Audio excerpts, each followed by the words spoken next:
आज अगर तुम फॉर्च्यूनर चला रहे हो तो तुम्हारा बेटा रोल्स रॉयस या प्राइवेट जेट से चलेगा, लेकिन जो तुम्हारे बेटे का बेटा होगा वो वापस स्प्लेंडर बाइक से चलेगा। अब तुम सोच रहे हो इतना बड़ा भेदभाव क्यों?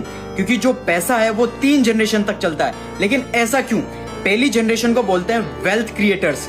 ये वो लोग होते हैं जिन्होंने पैसे की बहुत कमी देखी है, बहुत गरीब बैकग्राउंड से आते हैं, बहुत मेहनत करते हैं और पैसा बनाते हैं। अब इन्होंने बहुत मेहनत करके पैसा कमाया तो ये पैसे की असली वैल्यू बहुत ज्यादा करते हैं। ऐसे लोग तुम्हें महंगी महंगी गाड़ियों में या क्लब्स में पार्टी करते हुए नहीं दिखेंगे। इन्हें ये पता है कि कितनी मेहनत से हमने ये पैसा कमाया, जिसे कि तुम्हारे माँ बाप हो गए या दादाजी हो गए। इन लोगों के पास पैसा बहुत सारा है पर बहुत ज्यादा पैसा बचाते हैं क्योंकि इन्होंने गरीबी देखी हुई है। उसके बाद आती है सेकंड जनरेशन, जिसे बोलते हैं वेल्थ मैनेजर। तो इस जनरेशन ने अपने माँ बाप का स्ट्रगल देखा हुआ है तो इन्हें पैसे की वैल्यू बहुत अच्छे से आती है। फॉर एग्जाम्पल, धीरूभाई अंबानी ने बहुत मेहनत करी और मुकेश अंबानी ने वेल्थ को बढ़ाया और बहुत ज्यादा ग्रो करवाई वेल्थ। इसलिए सेकंड जनरेशन फुल मौज करती है। मुकेश अंबानी को ही देख लो, लग्जूरियस लाइफ, करोड़ों की शादियां करवा रहा बेटों की। लेकिन सबसे बड़ी प्रॉब्लम होती है थर्ड जनरेशन के लिए, क्योंकि जब वो पैदा होते हैं तो लग्जरी इन्वायरमेंट के अंदर पैदा होते हैं। मतलब उन्हें कुछ भी पता नहीं होता कि गरीबी क्या होती है। फॉर एग्जाम्पल,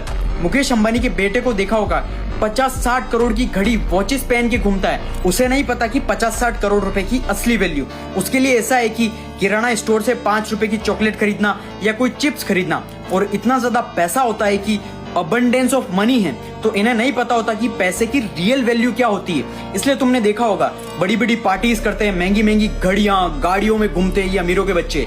वो ऐसे ही सारा पैसा उड़ा देते हैं, पूरी दौलत पैसा उड़ा के वापस गरीब बन जाते हैं, क्योंकि इन्हें अंडरस्टैंडिंग कम होती है और रियल वैल्यू पता ही नहीं होती। इसलिए थर्ड जनरेशन तक सारा पैसा खत्म हो जाता है। ऐसे और बिजनेस कंटेंट के लिए मुझे फॉलो जरूर कर लेना।